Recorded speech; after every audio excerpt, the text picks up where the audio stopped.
27 फरवरी 2026 को इंडिया का forex reserve लगभग 728 बिलियन डॉलर पर था और यह पहली बार था जब इंडिया का फॉरेक्स रिजर्व अपने ऑल टाइम हाई पर था।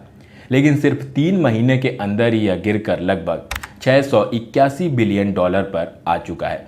और वहीं दूसरी तरफ पेट्रोल और डीजल के दाम पिछले 10 दिनों में 7 से 8 रुपए से बढ़ गए हैं। अब ऐसे में लोगों के मन में कई सारे सवाल हैं। क्या इंडिया की इकोनॉमी खतरे में है? क्या आम जनता को आने वाले समय में इस महंगाई और फ्यूल शॉर्टेज से कोई राहत मिलने वाली है भी या नहीं? क्योंकि अभी कुछ दिन पहले ही प्रधानमंत्री मोदी ने भी लोगों से अपील किया था कि पेट्रोल डीजल की बचत करें, 1 साल तक सोना ना खरीदें और खाने के तेल का भी कम इस्तेमाल करें।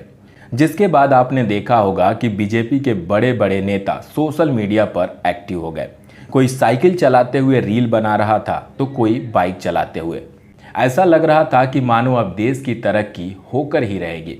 लेकिन जब लोगों ने भी इन नेताओं की वीडियो सोशल मीडिया पर डालना शुरू किया तो पता चला कि सिर्फ रील बनाने के लिए ही ये नेता साइकिल और बाइक से चल रहे हैं और पीछे इनके गाड़ियों के काफिले भी चल रहे हैं।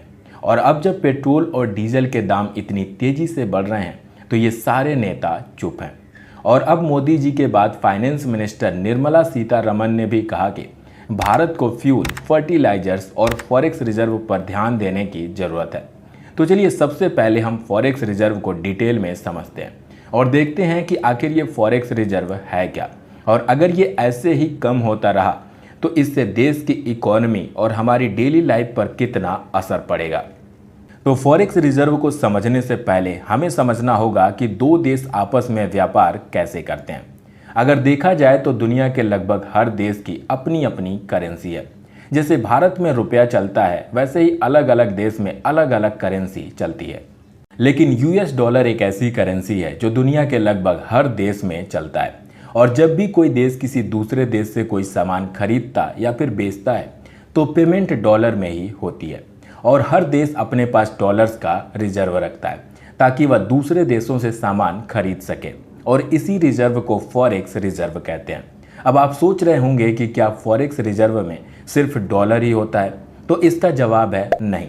फॉरेक्स रिजर्व में डॉलर के साथ साथ दूसरे देशों की करेंसी और गोल्ड भी होता है, क्योंकि गोल्ड एक ऐसी चीज है जिसे कभी भी और कहीं भी बेचा जा सकता है। इसलिए फॉरेक्स रिजर्व में गोल्ड बेहद ही इंपॉर्टेंट रोल प्ले करता है। और अभी करेंटली इंडिया का टोटल फॉरेक्स रिजर्व लगभग 681 बिलियन डॉलर है, जिसे आरबीआई यानी reserve bank of India manage करता है। तो चलिए अब समझते हैं कि फॉरेक्स रिजर्व बढ़ता और घटता कैसे है। तो जब भी इंडिया किसी दूसरे देश को कोई प्रोडक्ट या फिर आईटी सर्विसेज बेचता है तो इंडिया का फॉरेक्स रिजर्व बढ़ता है। और जब विदेशी कंपनियां इंडिया में बिजनेस शुरू करती हैं या फिर इंडियन स्टॉक मार्केट में पैसा लगाती हैं तब भी इंडिया का फॉरेक्स रिजर्व बढ़ता है। इसके अलावा जो इंडियन लोग दूसरे देशों में जॉब करते हैं और जब वो पैसे इंडिया में भेजते हैं तो इससे भी फॉरेक्स रिजर्व बढ़ता है। और वहीं दूसरी तरफ जब इंडिया दूसरे देशों से ऑयल या फिर कोई भी सामान खरीदता है या फिर जब foreign investors Indian stock market से अपना पैसा अचानक से निकालने लगते हैं तो इंडिया का फॉरेक्स रिजर्व घटता है। और इसके अलावा जब रुपए की वैल्यू डॉलर के मुकाबले बहुत ज़्यादा गिरने लगती है तो आरबीआई अपने रिजर्व से डॉलर्स को मार्केट में बेचता है ताकि रुपए को और गिरने से रोका जा सके, जिसकी वजह से भी इंडिया का फॉरेक्स रिजर्व कम होता है।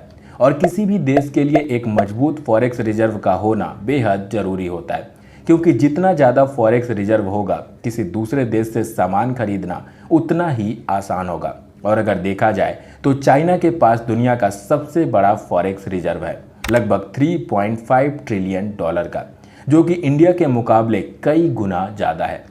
और इंडिया का फॉरेक्स रिजर्व पिछले कई हफ्तों से लगातार कम हो रहा है। और अगर ये ऐसे ही कम होता रहा तो इससे देश की इकोनॉमी पर निगेटिव इम्पैक्ट पड़ेगा और डॉलर के मुकाबले रुपया और नीचे गिरने लगेगा, जिसकी वजह से दूसरे देशों से ऑयल और सामान खरीदना और महंगा हो जाएगा, जिसका इम्पैक्ट सीधा हमारी डेली लाइफ पर ही पड़ेगा। और अगर देखा जाए तो अमेरिका और ईरान के युद्ध की वजह से पूरी दुनिया का सप्लाई चेन पहले से ही डिस्टर्ब हो चुका है। और अगर आगे भी हालात ऐसे ही रहते हैं तो हमें और भी मुश्किलों का सामना करना पड़ सकता है। उम्मीद करता हूँ कि वीडियो आपको अच्छी लगी होगी। चलिए मिलते हैं अगली वीडियो में, तब तक के लिए जय हिंद जय भारत।